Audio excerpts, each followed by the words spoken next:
Serial നടി സജ്ന നൂർ റസൂൽ Pookutty relationship വീണ്ടും വലിയ ചർച്ചയായിരിക്കുകയാണ്. കഴിഞ്ഞ ദിവസങ്ങളിലെല്ലാം തന്നെ സോഷ്യൽ മീഡിയയിൽ നിറഞ്ഞു നിന്നത് സജ്ന മൂന്നാമതും ഗർഭിണിയാണെന്നതും കുഞ്ഞിന്റെ അച്ഛൻ എന്ന് പറയുന്നത് റസൂൽ പൂക്കുട്ടിയാണ് എന്ന് സജ്ന തന്നെ തുറന്നു പറഞ്ഞുകൊണ്ട് രംഗത്ത് വന്നതുമാണ്.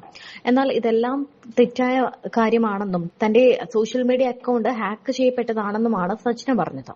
എന്നാൽ അസുഖബാധിതയായ ഭാര്യയുള്ള ആളാണ് റസൂൽ പൂക്കുട്ടി എന്നാണ് ഇപ്പോൾ പുറത്തുവരുന്ന റിപ്പോർട്ട്. കുറെ നാളുകളായി സജ്ന റസൂൽ പൂക്കുട്ടി വിഷയം സോഷ്യൽ മീഡിയ ചർച്ച ചെയ്യുന്നുണ്ട്. കഴിഞ്ഞ ദിവസം താൻ 2.5 മാസം ഗർഭിണിയാണെന്നത് പോസ്റ്റിലൂടെ സജ്ന വെളിപ്പെടുത്തിയിരുന്നു. പക്ഷേ സജ്നയും ഫിറോസും ഇതുവരെ ഡിവോഴ്സ് ആയിട്ടില്ല എന്നാണ് നമുക്ക് അറിയാൻ സാധിക്കുന്നത്. ഇതേ സജ്ന കുറച്ചു നാളുകൾക്ക് മുൻപ് പറഞ്ഞിരുന്നു, തനിക്കും ഫിറോസിനുമിടയിൽ മൂന്നാമതൊരാൾ വന്നതുകൊണ്ടല്ല ബന്ധം പിരിഞ്ഞതെന്നും മറ്റൊരു വിവാഹത്തെക്കുറിച്ച് ചിന്തിക്കുന്നില്ല എന്നും. ഇതിനെല്ലാം ശേഷമാണ് കഴിഞ്ഞ ദിവസം ഗർഭിണിയാണെന്ന പോസ്റ്റുമായി എത്തിയത്. ആ പോസ്റ്റ് കണ്ടപ്പോൾ സജ്ന ആരെയെങ്കിലും ഭീഷണിപ്പെടുത്താൻ വേണ്ടിയിട്ട പോസ്റ്റാണോ എന്ന് തോന്നിപ്പോയി. ഈ ഒരു വിഷയം എല്ലാവർക്കും തുടക്കം മുതൽ തന്നെ അറിയാവുന്നതാണ്. സജ്നയും ഫിറോസും തമ്മിൽ ഒരു അകൽച്ച വന്നു. പിന്നീട് ഇരുവരും ഒന്നിച്ചല്ല വേദികളിലെത്തിയത്. എന്നാൽ ഇടയ്ക്കിൽ ഏതൊക്കെയോ ഫംഗ്ഷൻ ഇവർ ഒന്നിച്ചെത്തിയപ്പോൾ ഇരുവരും ഒന്നിച്ച് ജീവിക്കാൻ തുടങ്ങി എന്ന രീതിയിലും വീഡിയോസ് പുറത്തു വന്നിരുന്നു. സജ്നയും ഫിറോസും ഒന്നിക്കുകയോ ഒന്നിക്കാതിരിക്കുകയോ ഒക്കെ ചെയ്യാം. എന്നാൽ അസുഖബാധിതയായ റസൂൽ പൂക്കുട്ടിയുടെ ഭാര്യ ഇതറിയുമ്പോഴുള്ള അവസ്ഥ എത്രത്തോളം വേദനാജനകമായിരിക്കുമെന്നൊന്ന് ചിന്തിച്ചു നോക്കും. കാരണം സജ്നയുമായുള്ള ഈ റിലേഷൻഷിപ്പിന്റെ കാര്യം സജ്ന തന്നെ ഇടയ്ക്ക് പുറത്തുവിട്ടിരുന്നു. എന്നിട്ട് പിന്നീട് സജ്ന തന്നെ ആ വീഡിയോ ഡിലീറ്റ് ചെയ്യുകയും ചെയ്തിരുന്നു.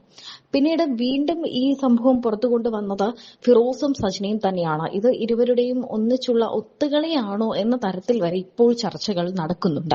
ഇതിനു മുൻപൊരു വീഡിയോയിൽ സജ്ന ഗർഭിണിയാണ് എന്ന് സജ്ന തന്നെ തുറന്നു പറഞ്ഞിട്ടുണ്ട് എന്നാണ് പറയപ്പെടുന്നത്. എന്തായാലും ഇതിനെക്കുറിച്ച് കൂടുതൽ കാര്യങ്ങൾ വ്യക്തമല്ല. പബ്ലിക് ആയിട്ടാണ് ആ പോസ്റ്റ് ഇട്ടത്. ആ പോസ്റ്റ് ഒരു ദിവസം മൊത്തം ആ സോഷ്യൽ മീഡിയ അക്കൗണ്ടിൽ ഉണ്ടായിരുന്നു. അതിനുശേഷമാണ് അത് ഡിലീറ്റ് ചെയ്യപ്പെട്ടത്. അപ്പോൾ സജ്ന ലൈവിൽ വന്ന് പറഞ്ഞ കാര്യം ഈ സംഭവം താൻ അറിഞ്ഞിട്ടില്ലെന്നും തനിക്ക് ഇൻസ്റ്റഗ്രാമിൽ കയറാൻ പറ്റുന്നില്ലായിരുന്നു എന്നുമൊക്കെയാണ്. എന്നാൽ സകലമാന പേരും ആ പോസ്റ്റ് കണ്ടതിന് ശേഷം അത് ഡിലീറ്റ് ചെയ്തിട്ട് ഒരു കാര്യവുമില്ല എന്ന് തന്നെയാണ്. ഇത് റസൂൽ പൂക്കുട്ടിയെ ഭീഷണിപ്പെടുത്താൻ വേണ്ടി സജ്ന ചെയ്യുന്നതായിട്ടാണ് ഒരു കൂട്ടം ആളുകൾ പറയുന്നത്. റസൂൽ പൂക്കുട്ടി ഇതുവരെയും ഇതിനോട് പ്രതികരിച്ചിട്ടില്ല. എന്നാൽ അദ്ദേഹത്തിന് ഏറ്റവും പ്രിയപ്പെട്ടത് അദ്ദേഹത്തിന്റെ കുടുംബം തന്നെയാണ്. നമുക്ക് ശ്രദ്ധിച്ചാൽ അത് മനസ്സിലാക്കാനും സാധിക്കും. റസൂൽ പൂക്കുട്ടിക്ക് കുടുംബം കഴിഞ്ഞേ ഉള്ളൂ. ഈ ആരോപണങ്ങളെ അദ്ദേഹം എങ്ങനെ നേരിടും എന്ന് നമുക്ക് നോക്കി കാണേണ്ടതാണ്. 2 കുട്ടികളാണ് അദ്ദേഹത്തിനുള്ളത്. അതുപോലെ തന്നെ സജ്നയ്ക്കും 2 കുട്ടികളുണ്ട്. ഇപ്പോൾ മൂന്നാമത് ഗർഭിണിയാണ് എന്ന് പറയപ്പെടുന്നു. സജ്ന അതിനെക്കുറിച്ച് സംസാരിച്ചിട്ടില്ല.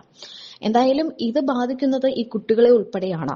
സജ്നയ്ക്ക് ആദ്യ വിവാഹത്തിൽ ഒരു കുട്ടി ഉണ്ടാകുന്നു, 2ാം വിവാഹത്തിൽ ഒരു കുട്ടി ഉണ്ടാകുന്നു, ഇപ്പോൾ മൂന്നാമതൊരാളുമായുള്ള അടുപ്പത്തിൽ 3ാമത്തെ കുട്ടി ഉണ്ടാകുന്നു. ഈ കുട്ടികളെ ഇതെങ്ങനെ ബാധിക്കും എന്നാണ് ആരാധകരും ചോദിക്കുന്നത്.